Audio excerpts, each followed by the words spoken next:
अस्सलाम वालेकुम नाज़रीन, हाईटेक न्यूज के खबरनामे में आपका खैर मकदम है। मैं हूं नेहा खान। नजर डालते हैं आज की अहम खबरों पर।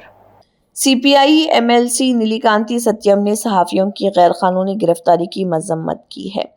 हैदराबाद में इस मौके पर गुफ्तगू करते हुए उन्होंने कहा कि वो सहाफियों के घरों पर आधी रात को बगैर नोटिस के छापे मारने और उन्हें गिरफ्तार करने की शदीद मजम्मत करते हैं। उन्होंने कहा कि सहाफियों को मुजरिम समझना दुरुस्त नहीं। उन्होंने सहाफियों की फौरन रिहाई का मुतालबा किया। సీనియర్ జర్నలిస్టులు దొంతు రమేష్, పరిపూర్ణాచారి, సుధీర్ సీనియర్ జర్నలిస్టులు ఇవాళ రాష్ట్ర ప్రభుత్వం మరి అర్ధరాత్రి పండుగ సందర్భంగా మరి అరెస్ట్ చేయడం అనేది చాలా దారుణం, తీవ్రంగా ఖండిస్తూ ఉన్నాం. ఇవాళ సిట్ ఏర్పాటు చేసి నిన్ననే జరిగింది.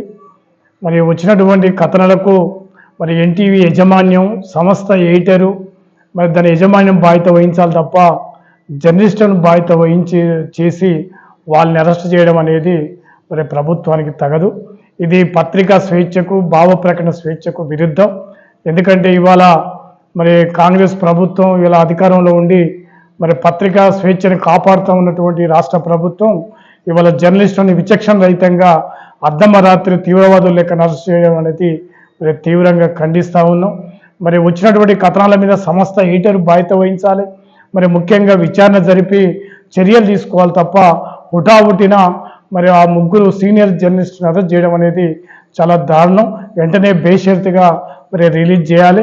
ఎందుకంటే వాళ్ళు మరి 3 దశాబ్దాలుగా పత్రికా రంగంలో పనిచేస్తూ తెలంగాణ ఉద్యమంలో పనిచేసినటువంటి మరి జర్నలిస్టు వాళ్ళు మరి అటువంటి సీనియర్ జర్నలిస్టులను కూడా చూడకుండా మరి ఆ అర్ధమరాత్రి అరెస్ట్ చేసి ఈ రకంగా పోలీసులు కేసు నమోదు చేయడం అనేది చాలా దారుణం.